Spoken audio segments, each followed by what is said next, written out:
मैं हूं आबिद हुसैन शेख, आपका खैर मकदम है 4TV न्यूज़ कर्नाटक एक्सप्रेस में।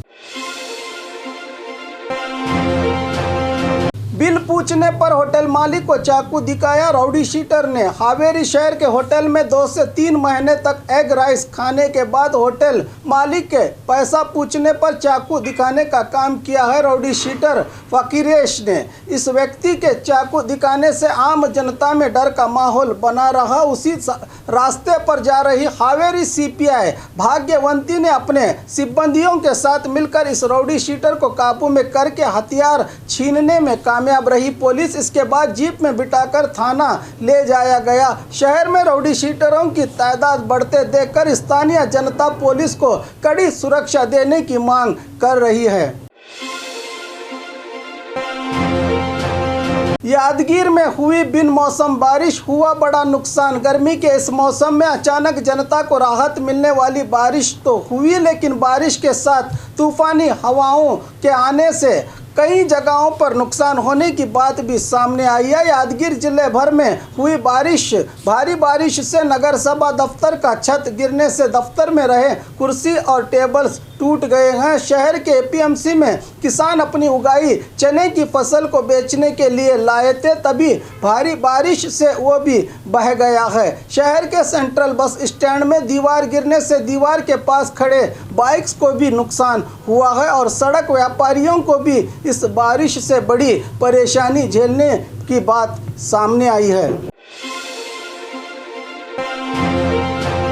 स्केटिंग चैंपियनशिप में बेंगलुरु की बालिका को मिले 3 गोल्ड मेडल। पंजाब के मोहाली में चले 58वें इंटरनेशनल स्केटिंग चैंपियनशिप पे बेंगलुरु शहर के विद्यानिकेतन स्कूल की 4th standard student Kusuma Suresh Gowda ने 1000 मीटर और 500 मीटर विभाग में फर्स्ट आकर 3 गोल्ड मेडल को हासिल किया है। कुसुमा केपी टीसीएल कॉन्ट्रैक्टर एसोसिएशन के बेंगलुरु जिला अध्यक्ष एन सुरेश गौड़ा दंपति की बेटी हैं। आज से 5 दिन तक राज्य में होगी बारिश। राज्य मौसम विभाग की ओर से जानकारी मिली है कि आज यानी 6 अप्रैल से 10 अप्रैल तक बारिश होने वाली है। आज हासन, मैसूरू, कोडगु, चामराजनगर, चिकमंगलुरु जिलों में बारिश होगी। 7 अप्रैल को दक्षिण कन्नड़, उडुपी, चामराजनगर, हासन, मैसूरू, कोडगु भाग में बारिश होगी। 8 अप्रैल को उडुपी, दक्षिण कन्नड़, चिकमंगलुरु, शिवमोगा, मैसूर, कोडगु, हासन में भारी बारिश होगी। 9 और 10 अप्रैल को दक्षिण कन्नड़, उडुपी, उत्तर कन्नड़, धारवाड़, गुलबर्गा, बेलगाम, शिवमोगा, मैसूरू, कोडगु, रायचूर, हासन, चिकमंगलुरु जिलों में बरसात होने की जानकारी मौसम विभाग से दी गई है। बेंगलुरु में बढ़ते कोरोना के मामले, मजदूर चले अपने गांव। राज्य की राजधानी बेंगलुरु में कोरोना के बढ़ते मामलों को देखते हुए रोजी की तलाश में आए लोग अपना बोरिया बिस्तर बांधकर अपने गांव रवाना हो रहे हैं। कहीं दोबारा लॉकडाउन न लगा दे सरकार, इस डर से कई दिनों से खाली रहे घरों को किराया दे रहे लोग अब फिर से खाली करके अपने गांव लौटने का नज़ारा देखने को मिला। बेंगलुरु से कोलार, आंध्र प्रदेश और तमिलनाडु को जाते दिखे कई मजदूर। नकली गांधी नाम वाले कांग्रेस पार्टी पर यकीन न करे जनता, प्रहलाद जोशी।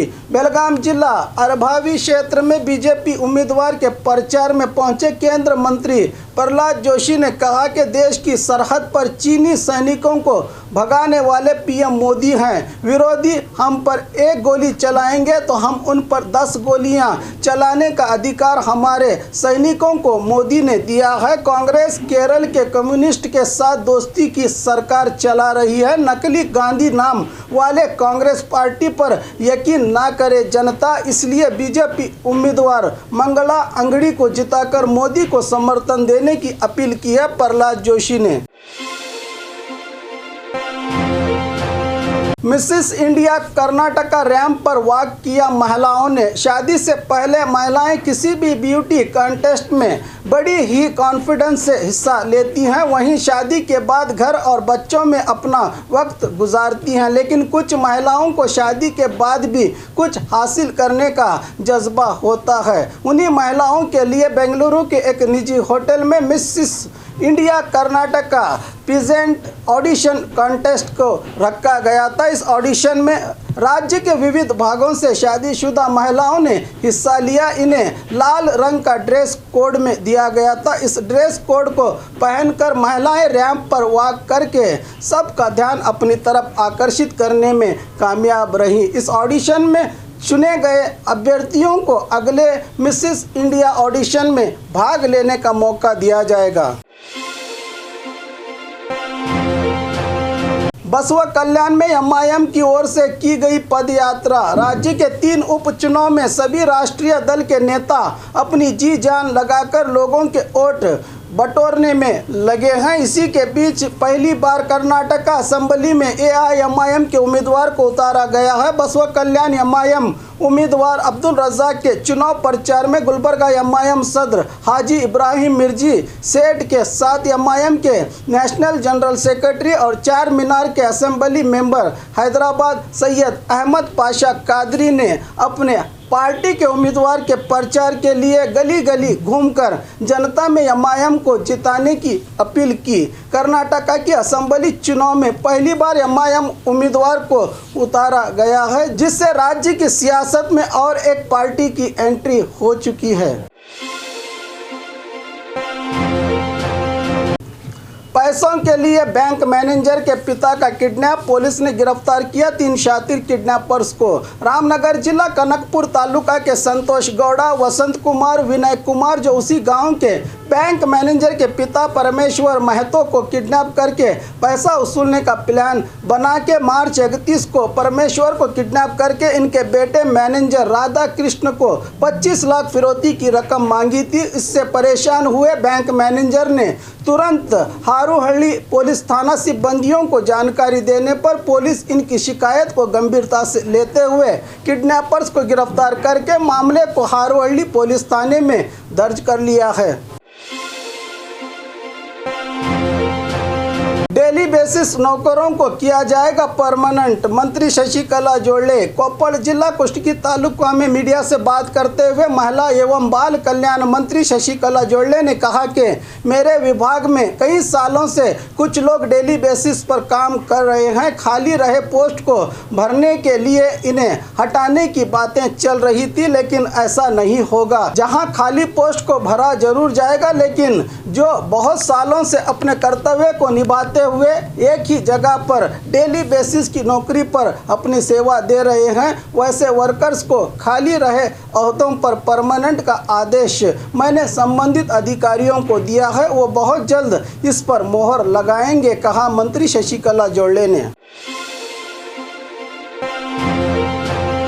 केएसआरटीसी नौकरों के साथ कोई बातचीत नहीं की जाएगी, चुपचाप अपनी ड्यूटी निभाएं सिब्बंदी, वरना नौकरी से बर्खास्त करने की सरकार ने दी चेतावनी। आज गृह कचेरी कृष्णा में राज्य के मुख्यमंत्री येडियुरप्पा, सरकार के मुख्य कार्यदर्शी रवि कुमार, बेंगलुरु पुलिस कमिश्नर कमल पंत, बीएमटीसी अध्यक्ष नंदेश रेड्डी, केएसआरटीसी व्यवस्थापक निर्देशक शिव योगी कड़सत के साथ एक अहम सभा करके मीडिया से जानकारी दी कि किसी भी हालत में केएसआरटीसी नौकरों को छठा वेतन नहीं दिया जाएगा। अपनी हड़ताल को वापस लेकर सिब्बंदियों को ड्यूटी पर हाजिर होना चाहिए। अगर किसी ने छुट्टी करने की कोशिश की तो उनकी सैलरी में कटौती की जाएगी। हमारी सरकार की ओर से किसी भी संघ या नौकरों के साथ बात करने के लिए तैयार नहीं हैं और ना ही उनकी बात मानने के लिए तैयार हैं। सरकार की ओर से 8% वेतन बढ़ाने की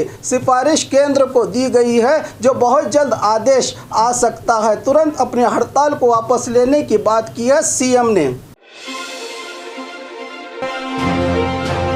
सरकार के किसी भी धमकी से नहीं डरेंगे, मांग पूरी होने तक हड़ताल जारी रहेगी, कोडिहल्ली चंद्रशेखर। सीएम के प्रेस मीट के बाद तुरंत केएसआरटीसी हड़ताल के नेतृत्व कर रहे किसान नेता कोडिहल्ली चंद्रशेखर ने सरकार पर निशाना साधते हुए कहा कि सरकार सिब्बंदियों पर कार्रवाई करने की बात कर रही है। आखिर सिब्बंदियों की गलती क्या है। उन्हें लॉकडाउन से आधी तनख्वाह दी जा रही है। इससे पहले वाले धरना प्रदर्शन में सरकार की ओर से लिखित रूप में भरोसा दिया गया था, जो अब सरकार अपने वादे से मुँह कर रही है। अधिकारी और सीएम के ऊपर भी कानून होता है।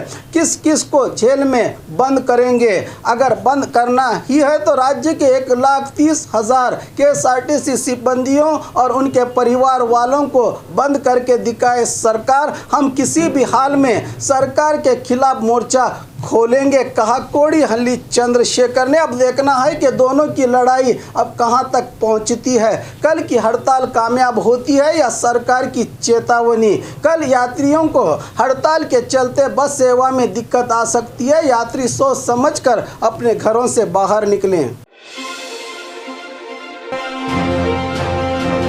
और खबरों के लिए देखते रहिए 4TV न्यूज़ कर्नाटक एक्सप्रेस।